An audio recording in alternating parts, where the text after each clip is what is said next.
Get it started, even though I think some counselors are still strolling in. My name is Counselor Rudd, and I'd like to welcome, this is the budget hearing for the Bureau of Information Technology, and I'd like to welcome Counselor Carney from the 1st District, Counselor Boyle from the 3rd District, Counselor Driscoll walking in from the 5th District, Counselor Green at large, Counselor Thompson at large, and Dave Prowak from IT, and Christie Elliott. Would you just introduce yourselves and give a little introduction into the Bureau of Information Technology? Sure, I'm Dave Prowak. I'm the Director of IT. Christie Elliott, the Director of Administration. If you take a look at our... So I'm thinking like a slight introduction in words and then maybe an overview of the stuff on the pages, Sure, if possible. that's what I'm jumping into. If you take a look at our personal services line, the 510-100, which is the salaries line, you notice there's a slight increase from where we're projected and 18 for the proposed 19. That was a result of the 2 new positions we created last year. It's only actually 1 net new employee. The second employee that's taking one of those new positions came over from Syracuse. So in each case, they're fully on our payroll for 19. That was not the case coming into 18.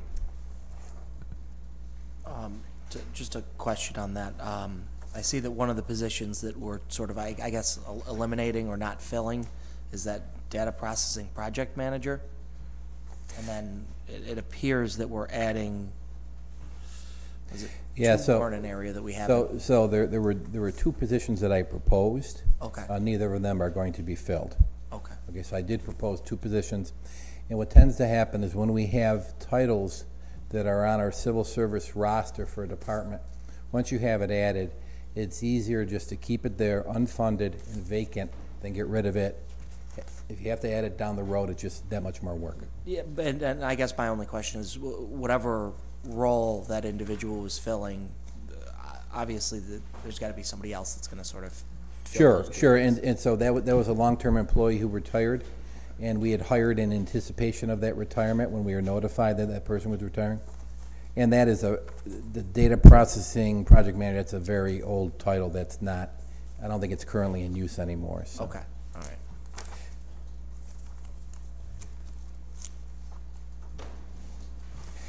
right. Looking down through the rest of our budget, there's not a lot of excitement about our overtime or anything like that. We do very, very little. When we get squeezed for a payroll run or something like that and we have to stay, that's generally where we use it. It's a nominal amount per year. We don't have any cars. Among the biggest changes going into next year is in our operating supplies and expense line.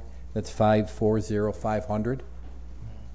And if you'll notice, the projected fiscal year 18, we're projected to spend a little over $505,000.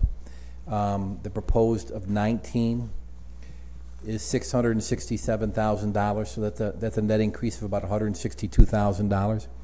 So that represents the support from this administration for a complete redesign of the city's website.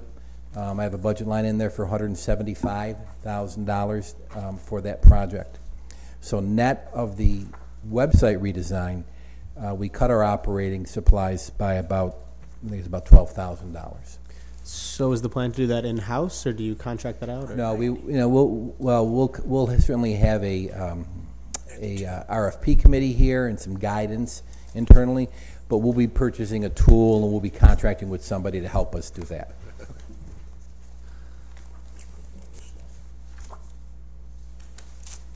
Just want to welcome at-large Councilor Bay and 4th District Councilor Allen.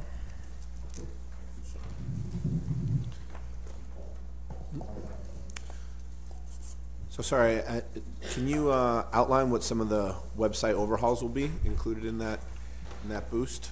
Well, it'll be more than a boost. It'll be it's going to be a complete redesign. The website was last updated 10 to 12 years ago, and that's a long time on the calendar, and that's a couple of generations in technology. Yep. So what I anticipate we're going to do is we're going to have a modern look and feel. We're going to have a content management system that makes it easy for the departments to update their content. You know, and an older model would be that everything is bottlenecked around the mayor's office and they have to approve every change. But a lot of times, we can let the departments make the necessary changes. Whether it's something like assessment, letting people know when you have to file for an exemption. Those sorts of notices really don't need to go through one central hub. You can decentralize it, and through a modern content management system, they can get the information out there on the website. And a new version of our website will be easily viewed on a phone, on a tablet, as well as a PC. Once again, 12 years is a long, long time. So Yep. overdue for a change. Will there be any increased, like, reporting of, you know, Analytics. and yeah, stuff. like, yes. well, also like, say, constituents with pothole identification or any, you know, any. Yeah, so that would require that. Discussed. You know, that's a separate project in terms of a reporting system. That's something that the administration has identified as something they'd like to take a look at. They're not enthusiastic about our current reporting system and civic engagement, if you will. Right. That can work part and parcel with the website, but it's not necessarily going to be part of this project. That's going to be another project in and of itself. Yeah, and I can comment further on that just to say that it's the city line application. We are looking into modernizing, upgrading. I don't know exactly when that will happen, if it will hit in this fiscal year, you know, but it's one thing we are definitely evaluating, recognize the need to make updates to it. Makes sense. Will there be any kind of public input process or city internal input process for elements of the website to do, or? You know, I would imagine the mayor's office may do some sort of outreach. I'm the technology guy, so I just want to make sure we get one that works. I'm not so concerned with the content, just the technology enough is a big enough decision, but I'm sure they'll do something like that. So would the end product though be something that can be maintained in-house, or will there always be the need for like the third party? No, it'll be maintained in-house. It may be very well a tool that a third party produces for us, but yeah, we don't expect to have an ongoing relationship with anybody to maintain the site. Yeah, and just to comment further on that, the amount of work and effort that goes into maintaining the site now is, I mean, it's incredibly laborious. It's a day worth of someone's time every week to make sure that our public meetings are getting up, that the information that we're, you know, getting, that we need to and are obligated to get out is getting out. And so we anticipate that this will significantly reduce that and free us up to spend that time doing other things. The new website? Yeah. I have a couple of questions. I was looking over the audit. We just recently got back. It came back with several recommendations. A lot of them around security and also around the servers that we use being outdated. Have we budgeted for any of those kind of upgrades? Yeah, in fact, we have a new server that the PO just went out last week for. Yeah, is that the audit from the office? It was IT the letter. recent one Okay. Okay. from Bonadino. Yeah, I'm familiar with that. Yeah, we're addressing all those points. And also, that the time period that was audited ended last June. So we're talking, a lot of those were already addressed, might have been addressed last summer. Okay. So we're going back 9 months. So it says two of our servers running on Microsoft Windows 2003 reached their end of life in July 2015. Have we updated those? Yeah, we have one left to do. It's slated to go in June. That is not a server that goes beyond the confines of our network. We're well aware of that. That's been on our to-do list for a while. We're getting to it before the end of the fiscal year. Oh, okay, that's great, because it just says that they don't provide updates for us anymore, so maybe we'll get ahead. But as far as, you know, anything, I just had questions relative to the things that came up in the audit as far as your department audit or your budget goes. I don't really have any questions on that. We always talk, I know we've spoken about the website in the past, you know, I think I'm glad to see that we've budgeted to get that done. But we always talk about, you know, IT is one of those force extender things for the city. You know, the more we can do, we often save money, one of those upfront investment type things. So we like to invest in those kinds of things. And some of these recommendations, like like we met with finance yesterday and talked about the BAS software only being able to handle current tax bills and not delinquencies are a third party. And is there software out there that we should be considering using that you're aware of? You know, not to pull one out of my hat for you, but no, we actually that's in lockstep with where the administration is going. They targeted that as a pain point early on, and we've last month we sat through 3 demos of software that'll do exactly that, as well as looking at extending our relationship with one of our current vendors that could solve that problem. So the idea that the delinquent taxes and the current taxes are on different systems, no one is celebrating that. Everybody sees that as an issue. But have we budgeted for those kinds of upgrades and potentially moving? So I am told for next year's budget, we do have money for that.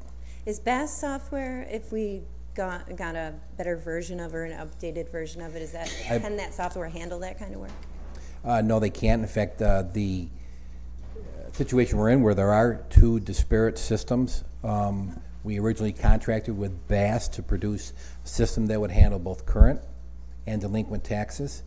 They contracted with another firm to do the delinquent tax piece.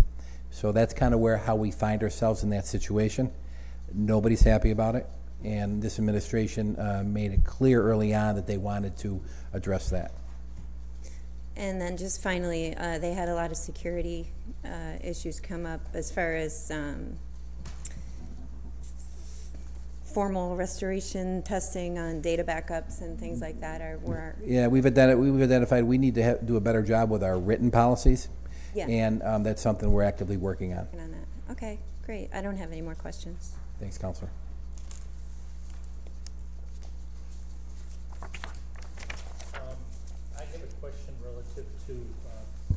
I guess maybe you should give an overview of PeopleSoft, where we stand now. And sure. And is the support for PeopleSoft, all the contract money in that, is that all out of your budget? Yes, it is. So that's the 250? Well, the support, when you talk about the support for PeopleSoft, there are a number of items there. There's the actual software maintenance support we pay to Oracle Corporation, so we have access to the latest patches and this software. So that comes out of my budget. Then there's also the aspect of we have an intermunicipal agreement with Onondaga County who hosts the application for us. I mean, this is a real good story here.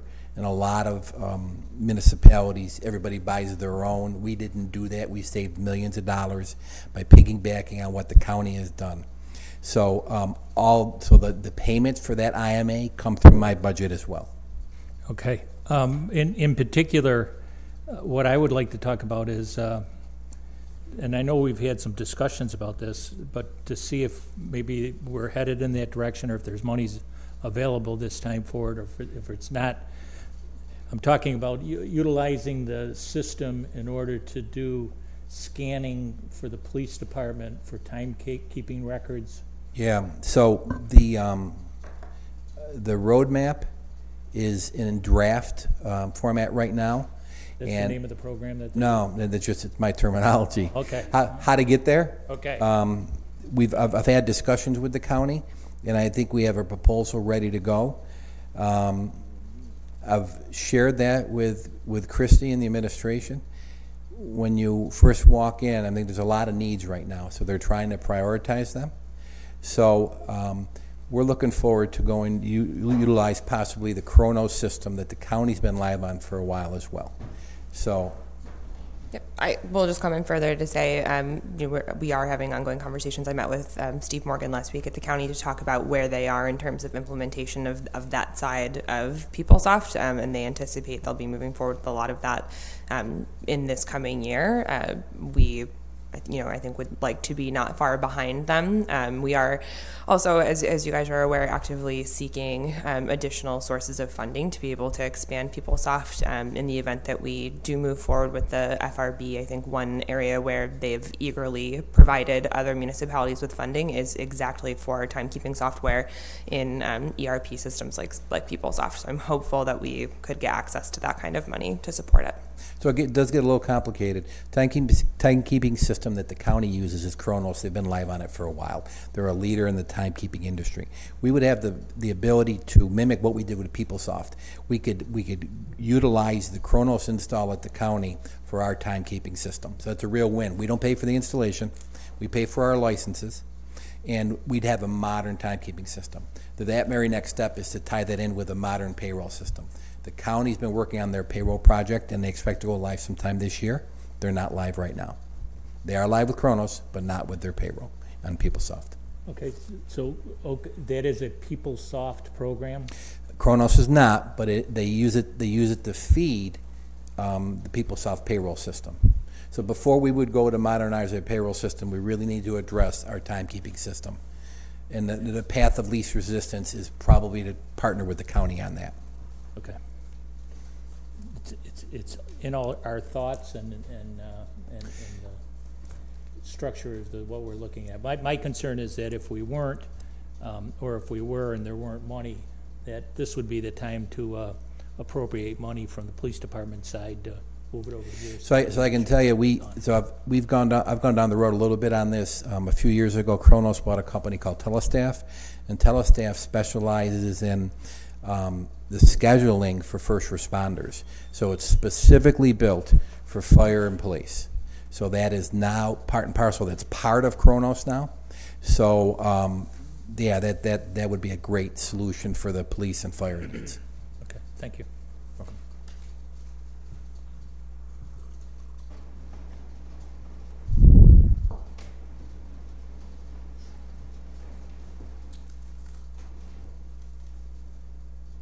Let's just pause for a moment to If see. everybody's happy, I could go.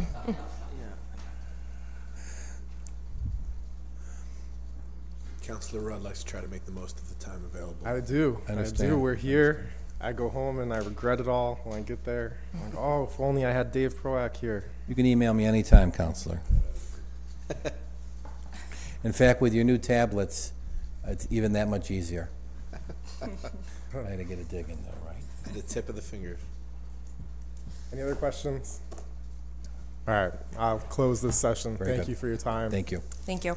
Email me anytime you have a question. Okay? Thank you. Thank you. Up next. Oh, I don't know.